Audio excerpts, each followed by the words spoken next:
Good morning. Good morning. I'm nervous. Take a deep breath. Okay. Well, my name is Brianna Gruber, as Angie mentioned. I am thrilled to be here with you this morning. Has anyone ever heard of imposter syndrome? So imposter syndrome is something I've been dealing with the last couple of weeks leading up to this. And what it is, it's when you doubt yourself and your ability or your worthiness to do something. I've been struggling with that a lot recently. So as I share my story with you today, I pray that my anxieties, my inadequacies will step aside and the full awesomeness of our great God shines through my story. I grew up in the Catholic Church. I regularly attended church.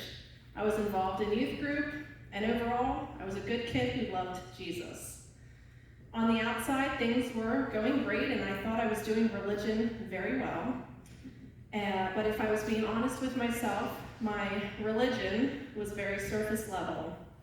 It wasn't until we experienced all the trials I'll speak about here today that my faith roots began to really dig down deep, and my relationship with Jesus soared to new levels. My husband and I had our first child, Ella, on December 26th, 2009. The pregnancy went very smoothly, and the thought of possibly miscarrying her never even crossed my mind. It was a very carefree pregnancy. At this point in our lives, my little family attended church mostly on Easter and Christmas, and occasionally on a random Sunday if we could fit it into our schedule. Somehow that seemed acceptable to me, but what I didn't know was God wanted me, yes, imperfect me, to go even deeper with him. He wasn't okay with a surface level religion, and he knew I deserved better. And so began the great work he began to do in my life. Shortly after Ella turned 3, I became pregnant. We were so thrilled. However, our joy abruptly ended at our 9-week ultrasound when we discovered that our pregnancy was a blighted ovum, which is when the sac forms but a baby never grows. We were shocked and devastated. Everything went so well with Ella, so we couldn't believe that something like this could happen to us. We quickly decided that we wanted to try again. 6 months later, it happened. 2 blue lines. We were so excited, but this time my carefree outlook on pregnancy was tainted, so I was cautiously optimistic. At our 9-week ultrasound, my cautious optimism turned to pure joy as I saw the flicker of the sweet baby's heart fluttering inside my womb. Finally, the baby we've been trying for was actually going to happen. My pregnancy progressed well, and despite some morning sickness, I felt wonderful. On December 16th, 2013, I was at a routine OB appointment.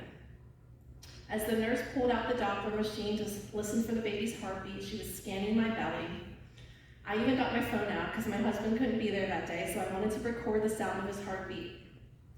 As the nurse scanned my stomach for the heartbeat, I slowly began to panic because she couldn't find it. She assured me that this could be completely normal. I was 16 weeks, the baby could just be in a weird position where they couldn't pick up with a Doppler. I smiled at her, but deep down I knew something was wrong. They immediately ushered me down the hall into an ultrasound room. As I lay there, I remember intently watching the ultrasound tech's face, waiting for her to smile and tell me that the baby is fine. The smile never came. I'll never forget the look on her face as she silently scanned my belly. The silence was torture. Finally, she looked at me. She put down the ultrasound probe. She told me the doctor would be right in. Seconds later, the doctor walked in and said, "I'm sorry, Brianna, the baby has passed away." I think I went into shock. I felt paralyzed. I sat there in silence and motionless for minutes. They asked me if I wanted to call my husband, but I couldn't speak. How was I going to tell him this? Eventually, I found the strength to call him. He drove out to Lancaster to be by my side as I was induced. At approximately approximately 5 p.m. on December 17, 2013, I gave birth to a beautiful little boy named Landon. We welcomed him into this world, and I had to say goodbye to him all at the same time. Landon was born still, and at that moment, my world also stood still.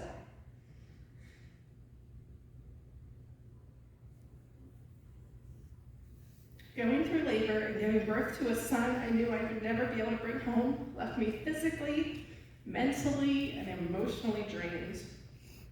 In my small-mindedness, I didn't understand why God was allowing this to happen. But God sees things we can't, and orchestrates things we know nothing about, and it's always for our good. We needed to trust in him in all circumstances, whether good or bad. When we got home from the hospital later that night, I remember completely collapsing on the bathroom floor. I was completely broken. I hit my knees, and I begged God to take away this pain. It was just too much to bear on my own. In that moment, I completely surrendered myself to Jesus. My husband literally had to pick me up off the bathroom floor and carry me to bed. Something changed in me that day. It was the worst day of my life, but it turned out to be the best day of my life. That awful night quickly became the best day of my life because that was the day I recommitted myself to God, and the desire to know him more became my new focus in life. We began to attend church regularly, and for the next 2 years, I experienced God's amazing grace in all aspects of my life. I began to grow deeper into a relationship with him, and it was very evident to me that his grace and peace were the only things keeping me from spiraling into a deep depression as I continued to mourn the loss of my son. Landon's death brought me back to God. There's no earthly joy that could ever compare to my salvation. Over the next year, we went on to experience 2 additional pregnancy losses in the first trimester. With each pregnancy was emotional whiplash. We'd have a brief period of excitement, followed by anxiety, and ultimately, when the pregnancies ended, disappointment and sadness. We stopped sharing the news of our pregnancies with family and friends, including our daughter, because the pain of having to tell everyone we lost the baby a few weeks later was just too exhausting. My doctors decided to run some tests to see if there was a physical explanation for our losses. It was discovered that I had a fibroid that had formed in my uterus and was causing the pregnancies to end once the baby got so big because there just wasn't enough room for it to thrive and grow. On February 11, 2015, I had surgery to remove the fibroid. According to the doctor, it was the biggest one he had ever seen and literally caused my uterus to be divided into 2 chambers. The surgery was a success, and for once, we had hope that the problem was fixed and we could finally have the baby we had been dreaming about. A few weeks after the surgery, pregnant again. Finally, yes, this was definitely going to happen this time. We fixed the problem, so, it was going to happen. Well, our great hopes were dashed around week 9 when we once again lost our little one. We convinced ourselves that perhaps it was just too soon after surgery and I just wasn't healed yet. So we decided to keep trying. 4 months later, 2 blue lines. 9 weeks passed, then 12, then 17. We were so excited. We finally felt that we were far enough along that we could share the exciting news with our daughter, Ella. It was a Thursday afternoon, and I went to the store, bought a bunch of balloons, shoved them in a box, and we recorded our daughter opening the box as pink balloons filled the air around her. Ella had been praying for a sibling for so long, her excitement was palpable. We were so excited. 4 days later, on January 11th, 2016, I went in for my 18-week checkup at the OB. As they scanned my belly with a Doppler, my stomach began to go into my throat as they scanned and scanned and scanned. The doctor finally stopped and said, "We want you to go get an ultrasound." She assured me, "This is your 18 weeks, could be completely normal." I've heard that before. My heart knew otherwise. I already knew. As the tech began to scan my belly, I looked at the screen. At this point, I had become an expert at interpreting ultrasounds because I had had so many. She hovered over the baby's heart, and it didn't move. This is a joke, right? I physically, mentally, and emotionally could not do this again. We just told Ella, our daughter. My first reaction was, how am I going to tell my husband and my daughter this? On January 12th, 2016, I delivered our stillborn daughter, Emma. When I delivered her, the doctor gasped loudly. The cord was wrapped 3 times around her little neck. We all took turns holding her, including Ella. I'll never forget, when it was time to leave the hospital that day, I was all packed up and my husband had gone out to the car. Emma lay in the bassinet beside the bed, and it was just her and I in the room. I can close my eyes and still see her laying there. I remember being frozen. I physically could not leave the room. I didn't want to leave her. I knew she wasn't there, but I couldn't bring myself to leave that room and leave her all alone. Then the nurse came in and quickly picked up on my struggle. She asked if it was okay to hold Emma so that I could leave. I agreed. As I was wheeled out of the room, I looked back to see the nurse holding Emma, praying over her, and singing to her. I'll never forget that nurse and how she helped me in that moment. With the loss of Emma, something was different this time though. Yes, I was completely devastated, but this time I had hope. I knew I'd be okay. God had gotten me through this nightmare before, and I knew He would carry me through it again. Despite my tears and sadness, I had joy. As crazy as that sounds, but if you know my Jesus, you know that's not crazy at all. Through the loss of our daughter Emma, I learned that there's a huge difference between being happy and having joy that only God can provide. I'm living proof that you can be sad, but still be joyful. I've learned that joy does not depend on my circumstances, but is eternal and is something that no hardship can ever take away from me. Something in me told me to keep trying. I can't explain it, but I just knew we were meant to have another child. Everyone thought we were crazy for wanting to keep trying. Haven't we endured enough? Why would we keep doing this to ourselves? Because we had hope, and hope makes suffering bearable. During the next year, we struggled with infertility. The doctors convinced me that fertility treatments were the way to go. So for months, I went through dozens of blood draws, ultrasounds, injections, miles put on the car, tears, and our entire savings account. All the treatments were unsuccessful. Meanwhile, I struggled with thoughts of jealousy. Have you ever wanted something so bad and had to sit back as your desire was granted to everyone around you except for you? A promotion given to someone else but not you. Health restored but not yours. Financial security while you continue to struggle. Freedom to leave an abusive relationship but you can't. A baby to hold but not for you. Jealousy that forms from an outsider's situation is a very slippery slope to go down because those thoughts are not of God. Who are we to question the blessings God allows?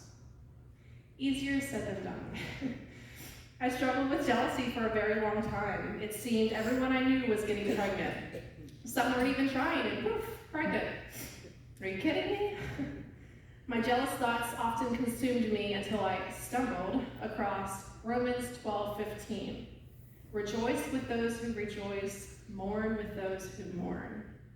This verse took my breath away because I knew God was speaking to me and the jealousy I was feeling.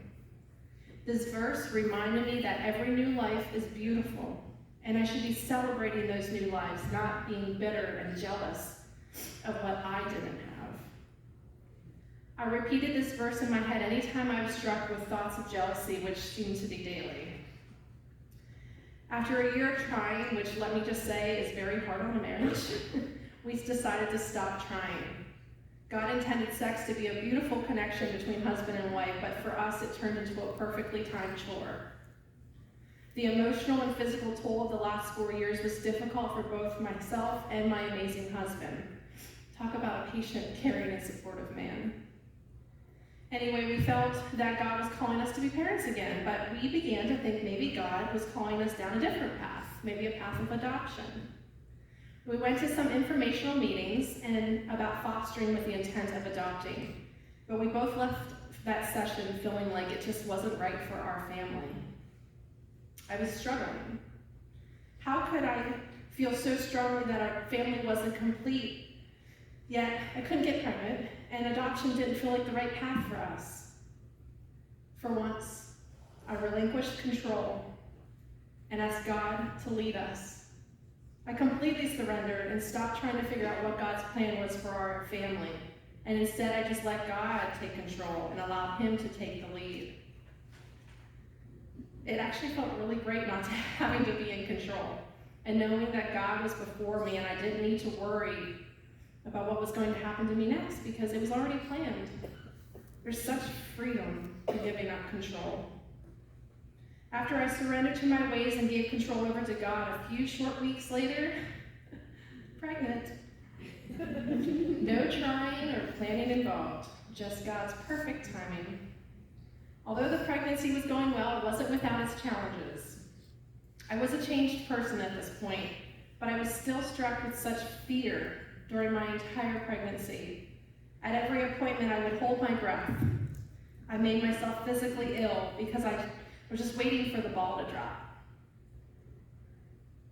I regret this now. But I built an emotional wall so high that I intentionally never connected with my baby. If I didn't connect with her, then losing her wouldn't be so painful. I also hid my pregnancy from everyone, including some family, friends, and even our daughter. When I began to show, I wore baggy clothes and learned the art of dodging people at the store so that I wouldn't be seen. I didn't want anyone to know because then, once I lost the baby, I wouldn't have to tell everyone what happened. After one of my appointments later on, once Ella, our daughter, knew that I was pregnant, I remember her asking me, "Mommy, when is this baby gonna die?" I just sobbed because my daughter did not know any different. She thought it was completely normal for mommy to get pregnant and the baby to die because that's just what always happened. Then one day, once again, I stumbled across a verse that helped control my fear. Psalm 112:7. They will have no fear of bad news. Their hearts are steadfast, trusting in the Lord. Before and after every appointment, I would repeat that verse over and over and over in my head. It calmed me. It grounded me. It kept me from going completely insane with fear. I also felt really guilty for being pregnant. Over the past 5 years, my eyes were opened to the immense pain of infertility and pregnancy loss. I knew how hard it was to be walking down that road and struggled not to be jealous of others who were pregnant. I felt guilty because I knew that my pregnancy would be the reason someone else would feel jealous, angry, and resentful. By the grace of God, on December 22nd, 2017, I gave birth to a perfect and beautiful little girl. Her name is Claire, and she's our miracle. Claire was perfectly formed in my womb and given to us at just the right time. Psalm 139, 13 through 14 states, "For you created my inmost being. You knit me together in my mother's womb. I praise you because I am fearfully and wonderfully made. Your works are wonderful. I know that full well." I know that full well. Guess who her nurse was? Not even kidding you. It was the same nurse who held Emma so I could find the strength to leave the room after I delivered her. When she walked into the room while I was there with Claire, I started bawling the moment I saw her. She probably thought I was a lunatic. After I explained myself, we hugged because she remembered that day too. It was a full circle moment, and it was the kind of moment that only God could have orchestrated. Do I wish that I could have Landon, Emma, and our other 4 children here in my arms right now? Absolutely. Every second of every day, I long to hold them. Would I change what happened? Absolutely not. God has used my trials and transformed them into blessings. Landon's death brought me back to God, and there's no earthly joy that could ever compare to that. Through Emma's death, I experienced true joy despite my grief. Through this journey, God taught me to be content through life's ups and downs and to wait patiently on Him. Instead of trying to orchestrate my life events, I learned to let go of that control and trust that God's plan and timing are perfect. All along, I was being shaped and molded in preparation for when the time was right. During this valley, I changed. I changed in all aspects, including my controlling ways. My whole world revolved around trying to have another baby. I was so focused on that desire when all along, God wanted me to desire Him above all else. Instead of praying for my own selfish desires, I began praying for God to work in and through me so that I might draw closer to Him and know His will for my life in a more intimate way. I began to bear fruits that I've never worn before, and my world was changed when I simply focused on strengthening my relationship with Jesus and less on asking for what I thought I needed. I wanted a baby. God gave me grace. I wanted a baby. God gave me hope. I wanted a baby, but God gave me peace. I wanted a baby, but God gave me joy that surpasses all understanding. Friends, if you aren't getting what you want, what you're praying for, turn to God. Make Him the desire of your heart, and you will be provided with everything you need. God is the Most High and ever-knowing. He knows what we need. He's always with us. He never leaves us, even in the valley, especially in the valley. What a great God we serve. Amen. Thank you for being here today, and thank you for listening to my story.